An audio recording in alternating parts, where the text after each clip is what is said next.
Giltza, sarraila, zuloa, atea, zabaldu, sarratu. Giltzak ireki eta isteko balio digu. Etxea, kotxea, kutxa, giltzarrapoa, kaiola, espetxea. Preziatu duguna giltzapean gordetzen dugu. Dirua, bitxiak, paperak, sekretuak, oroitzapenak, nostalgiak. La llave nos permite entrar y salir. Avanzamos o nos quedamos atrás, atrincherados. ¿La llave para qué? Esa es la clave. Zarratu, iraganeko minak, gorrotoak eta violentziak atzean usteko. Inorien sufrimendua ahaztu edo gutxietzi gabe, baina bai, iraganari begiratu ahal izateko, orain aldirako eta etorkizunerako irakaskuntza giza. Akatzetatik ikasiz ez errepikatzeko, norgehiagokak giltzapetu eta iraganean ainguratzen gaituzten lehiak isteko. Zabaldu konponbideari ateak irekitzeko. Y es en ese momento en el que nos encontramos, en la medida que avanzamos con paso firme, abriendo y cerrando puertas. Con la disolución de ETA, con el fin de las políticas de aislamiento y alejamiento, acercándonos al dolor de todas las diferentes víctimas, reduciendo distancias y derribando muros que nos aíslan.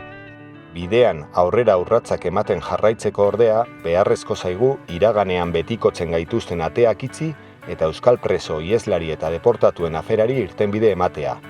Bai eta gutxieneko akordio baten bila, biktima guztiei tratamendu justu eta berdina ematea ahalbidetuko duten ateak irekitzen jarraitzea. Oraindik ordea, ezin izan dugu iraganaren atea behin betiko itxi.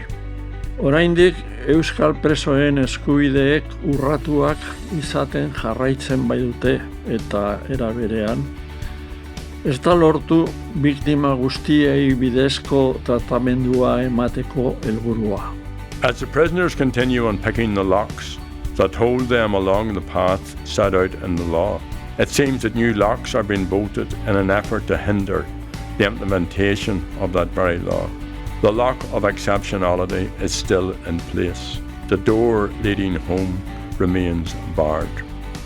Aldiz, aspaldian jendartea elkarbizitzarako ateak irekitzeko lanetan dabil. Giltza ugari eskutan hartuta, pertsona eta eragileen arteko harremanak, adostasunak eta desadostasunak modu eraikitzailean egituratuz. Necesitamos y queremos seguir por este camino, activando llaves para encender el motor de la sociedad y poder avanzar. Queremos coadyuvar a poner en marcha los motores de todas las personas, en las calles, en el ámbito político, judicial y social, para abrir las puertas al futuro que como sociedad anhelamos tras tantos años de confrontación. Konponbidearen eta elkarbizitzaren ateak parez pare zabaldu nahi eta behar ditugu. Eta horretarako, presoen etxerako atea zabalduko duten giltzak eskuartean hartu behar ditugu.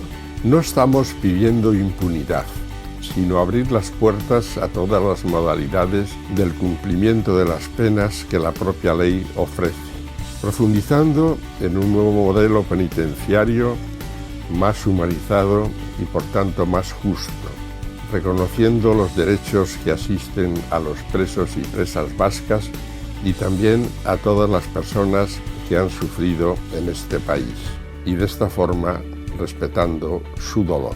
Esandako guztiagatik, adierazi nahi dugu prest gaudela konponbiderako, elkarbizitzarako, biktima guztien minen errespeturako eta presoen etxerako bidean ateak irekiko dituzten giltzak gure eskuetan hartzeko.